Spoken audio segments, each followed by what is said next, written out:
Bonjour Fabienne, bonjour Cynthia. On est à Vierzon, rencontre citoyenne internationale. Donc, est-ce que vous pouvez vous présenter succinctement, dire quelle association collective vous représentez et d'où vous venez géographiquement parlant?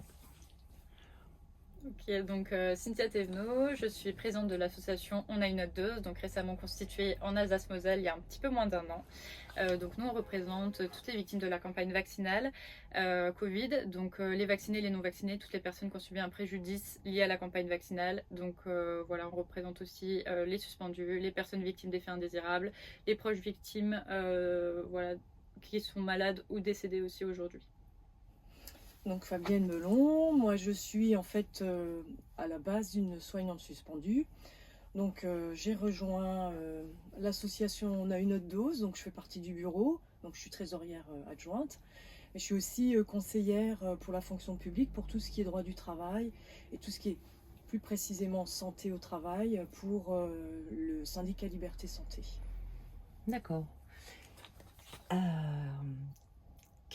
Alors, l'association On a une autre dose, elle a un an? Pas tout à Pas fait tout à encore? fait, on Pas tout aura à un fait an en encore. avril. Ouais. Ok. Et alors, qu'est-ce qui vous a amené toutes les deux, mais vraiment personnellement, à agir, à vous engager, créer une association, etc. Quelles valeurs résonnent en vous? Qu'est-ce que vous... Donc à titre personnel, moi j'ai juste pas pu concevoir qu'on puisse vivre dans un monde comme ça. Voilà, moi l'instauration du pass, ça a fait complètement chahuter ma vie personnelle, hein, tout qui bascule. Enfin, c'est surtout en fait une désillusion du monde qui m'amène ensuite à prendre, voilà, à faire d'autres choix en fait sur plein de plans de ma vie. J'ai quitté la fonction publique, voilà, je me suis engagée auprès voilà des soignants suspendus des Vosges. Puis j'ai remis plein d'autres choses en question, mon alimentation. Voilà, je suis maintenant engagée aussi dans le bio. Je suis végane. Enfin voilà, ça a vraiment fait basculer toutes les représentations que j'avais du monde. Et voilà, aujourd'hui, il faut qu'on puisse parler, il faut qu'on puisse réparer, il faut qu'on puisse voilà, à s'approcher de plus en plus de la vérité et voilà, derrière, avoir gain de cause et avoir la justice, quoi. Mm. Alors, ça représente un engagement qui est quand même beaucoup de temps, Mm. d'énergie pour vous. Est-ce que ça vous... Enfin, c'est un engagement qui est très important. Donc, il y a beaucoup de gens qui parlent, mais peu qui s'engagent. Donc, on se dit, quelle est la valeur qui résonne en vous, en fait? Qu'est-ce qui a fait que vous ne pouviez pas vous empêcher de le Mm. faire? Moi, j'ai l'impression que c'est ma mission de vie. Enfin, je peux pas l'expliquer, hein. J'ai D'accord, l'impression ok. que toute ma vie, j'ai été préparée pour faire ça. Voilà, je travaillais dans l'accès au droit, l'aide aux victimes, j'étais fonctionnaire, je travaillais pour l'intérêt, enfin, je pensais travailler pour l'intérêt général. D'accord. Moi, j'étais conseillère vie associative aussi. Enfin, bon, voilà. Donc, et après, ce combat-là, je pense qu'en fait, on pense que c'est qu'on choisit nos combats. En fait, moi, je pensais l'inverse, que c'est nos combats qui nous choisissent. Je peux pas l'expliquer, c'est comme ça, et c'est, je pense, ce qui a résonné aussi auprès des autres membres du bureau de l'association. On a une autre dose. D'accord. Voilà, tout ce qui s'est passé, les obligations, les passes, tout ça, c'est pas concevable. Et voilà. Et ce qui fait que j'ai pas l'impression de me sacrifier, j'ai pas l'impression de sacrifier ma vie personnelle. C'est juste, je peux pas continuer à vivre une vie normale. Pour moi, la vie, elle est plus normale du tout. C'est un moment de rupture et au contraire, il faut que je fasse ça. Si je fais pas ça, je sais pas comment continuer. D'accord. Ça, je saurais pas comment continuer. Et vous avez répondu en même temps, il n'y avait pas d'association au niveau de l'Alsace, hein, du Grand Est, donc ça a répondu comme Bah, il y ça. avait plein de collectifs en fait, et D'accord. puis ils ont été, enfin franchement les collectifs en Alsace, ils ont été hyper actifs, hyper sur le terrain. D'accord. Voilà, pour les D'accord. suspendus, il y avait des manifestations, il y avait plein de choses, mais en fait voilà, le temps passe, il y a eu aussi forcément une petite baisse, et puis après se dire bon bah comment comment vont évoluer un petit peu les choses, et puis bah, il y a ce moment où en fait on vient à Vierzon l'an dernier sous la bannière de différents collectifs, et en fait on rencontre du coup d'autres victimes des faits indésirables, malades, et qui en fait ont vraiment ce courage d'engager des démarches juridiques, etc. Et là, il y a un bouleversement, se dire, bah voilà, on n'est plus juste nous tout seuls dans l'espace public à montrer des portraits. Bon, on avait, voilà, Julia porte-parole, mais là, on rencontre plein d'autres Julia, quoi. Donc c'est C'est un peu ça. le moment où on se dit, ok, ben, on va se structurer, on va être en support, on va être derrière elle, et puis on y va, on passe un cap, et voilà, on évolue en même temps que le contexte, la libération de la parole, et que les étapes où sont en fait aujourd'hui aussi les victimes qui sont prêtes à y aller, quoi. Merci. Alors, et vous, Fabienne? Alors moi, effectivement, je veux dire, je suis venue un petit peu dans ces mouvements par rapport à la suspension, hein, mais en fait, moi, on va dire, j'ai un petit préalable. J'étais syndicaliste donc à l'hôpital de Strasbourg.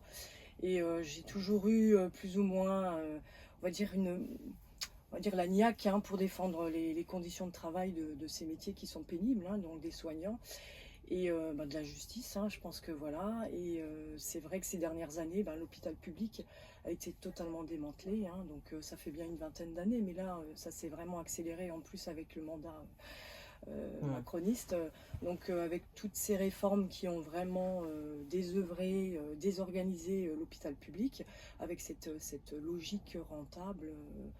Voilà, et c'est vrai que ça a toujours été un combat parce que effectivement la santé c'est pour moi, enfin je pense que c'est pour tout le monde, c'est un bien commun. Tout le monde doit pouvoir se soigner. Je veux dire, ça c'est la base d'une démocratie, soi-disant. Et c'est sûr que ces dernières années, le code du travail, surtout pour tout ce qui est santé au travail, a été totalement démantelé. Et donc j'ai commencé vraiment à me poser des questions aussi par rapport à mes mandats syndicaux, parce que j'étais plus trop en phase. Je trouvais que les centrales syndicales n'étaient pas, on va dire, très connectées au terrain du réel, en fait, de terrain. Et donc je me suis vraiment posé des questions et ça a été vraiment une période difficile. Et puis après, effectivement, voilà, cette obligation vaccinale. Donc là, ça a été voilà, très vite un non.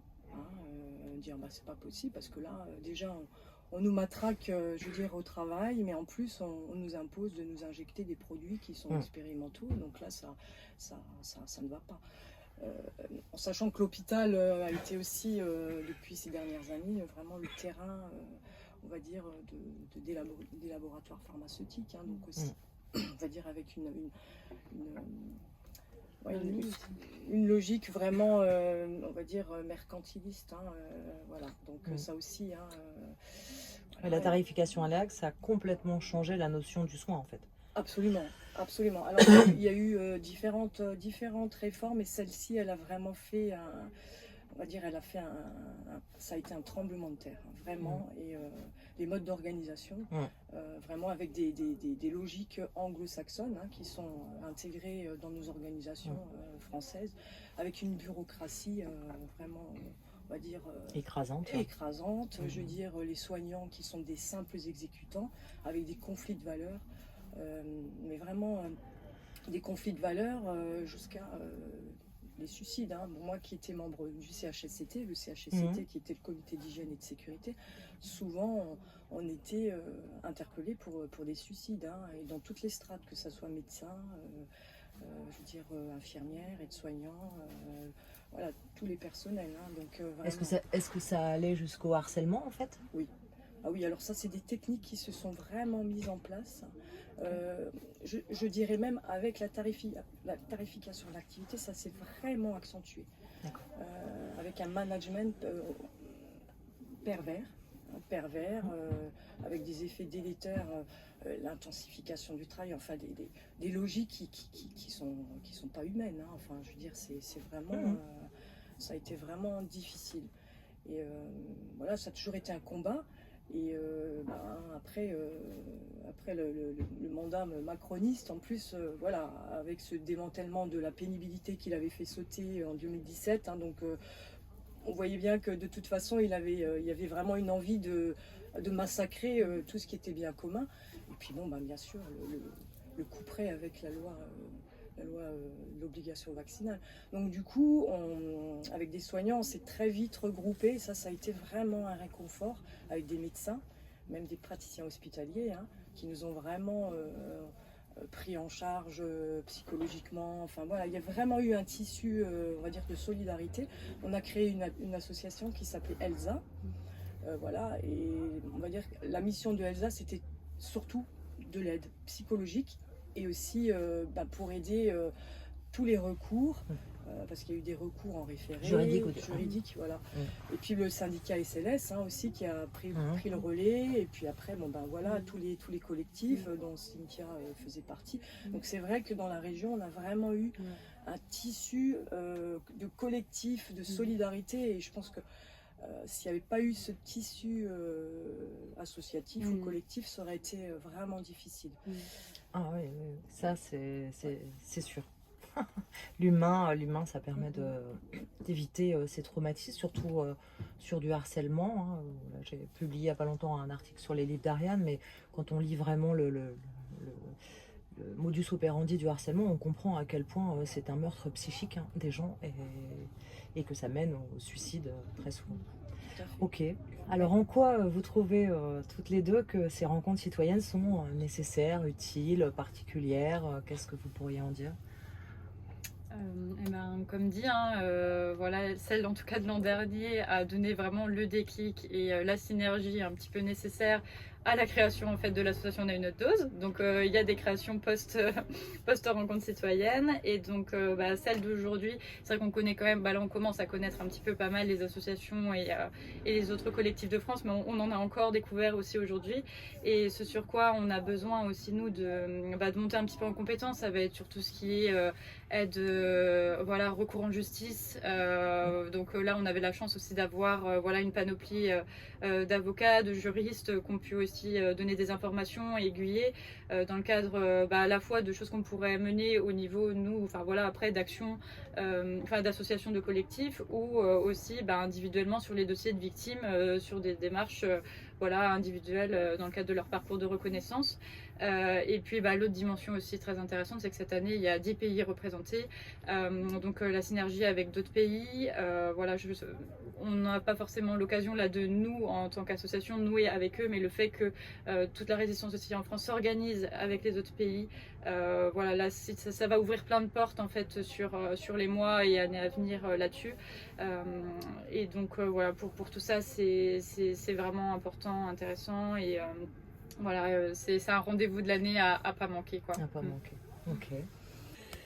Alors, ces rencontres citoyennes, elles sont importantes et intéressantes. Alors, intéressantes parce qu'effectivement, déjà, c'est un rassemblement d'êtres humains qui œuvrent pour le bien commun, pour la vérité, la vérité sur la crise sanitaire Covid qui nous a totalement désemparés, et puis nous a mis complètement à terre, avec en plus une obligation de nous injecter un produit expérimental, que ce soit par le biais de l'obligation vaccinale pour les soignants, mais aussi avec toute cette, on va dire, cette pression, on va dire, pour que les gens vraiment s'injectent ces produits expérimentaux. Elles sont importantes parce qu'en fait c'est vraiment de recréer du lien.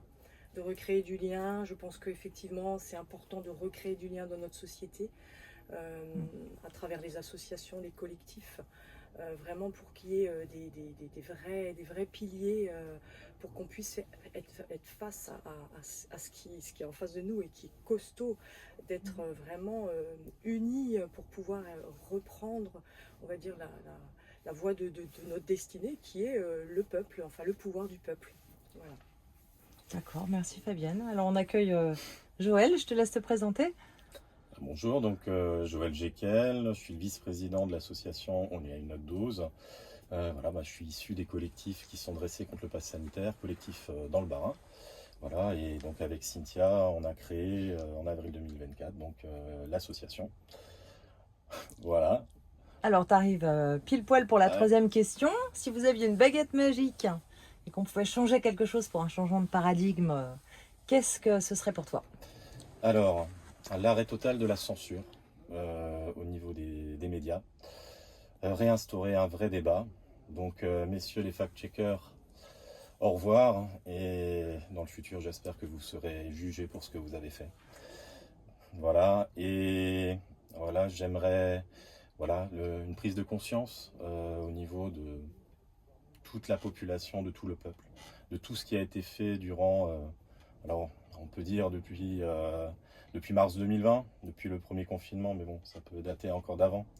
Et puis, après cette prise de conscience, que le citoyen reprenne en main la politique au niveau de la vie de la société, que les gens soient vraiment acteurs de la vie de la société, c'est vraiment important.